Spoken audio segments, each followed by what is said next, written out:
Let's discuss shoulder growth and the overhead press. I want to address some common myths real quick. Let me take you back to circa 2009 times, when I was about 15 or 16 years old.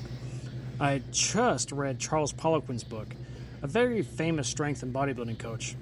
This particular book recommended the little to no overhead press due to the misconception that it grows only your front delts, disproportionately to the middle and rear delts.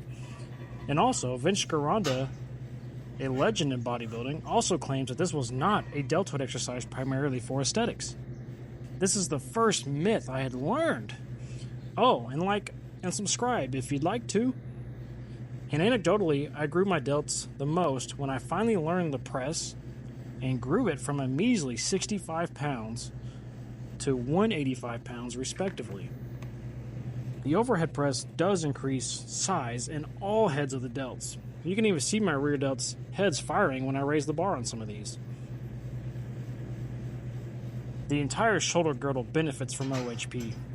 I know there's a lot of questions. Well, Trey, what is better to do? Standing overhead press? Seated overhead press? Dumbbell overhead press? Seated dumbbell overhead press? Slight incline overhead press? What bar should I use? When should I do them? This is a classic example of paralysis by analysis and the age-old quote of illusion of choice. Pick a variation and progress with it. Does not have to be any simpler than that. You will gain more strength in the 4 to 6 rep range with 4 to 6 sets, with at least 2 to 3 times a week frequency. If still on linear progression, I would say. Personally, I like doing standing overhead press with various bars for different bar paths, speeds, and angles, and exclusively train in the 1 to 5 rep ranges. Size and strength are mutually bonded, like bacon and eggs. Get strong in the overhead press and welcome the shoulder gains and prepare to buy a whole new upper body wardrobe. T-shirts will feel lighter in the chest, shoulder, and back areas. I had to remove my biases towards the overhead press to actually get good at doing them, and they take tremendous practice and patience, so it was well worth doing. So the overhead press is a lifting endeavor I recommend for everyone to do, and try to strive for a 75% body weight goal in the overhead press numbers, whether for 1 or multiple reps.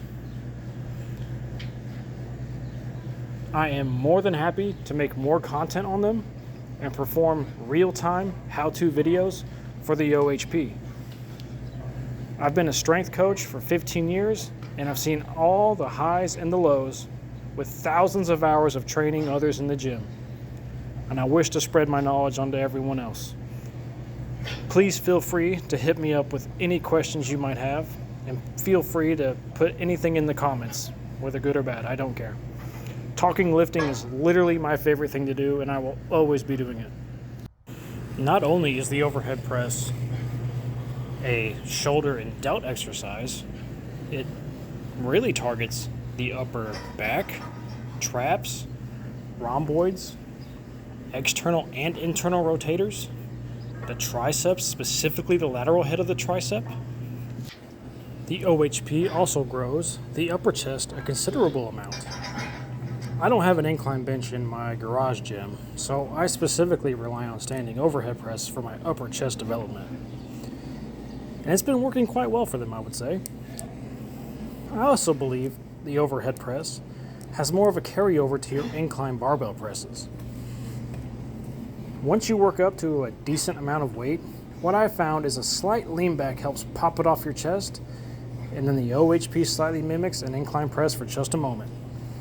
The goal is to lock out at the top and to do a slight shrug to top off those trap gains.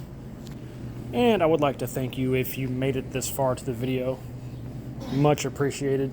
Don't forget, subscribe and like if possible. That really helps me out. Again, just a small channel here.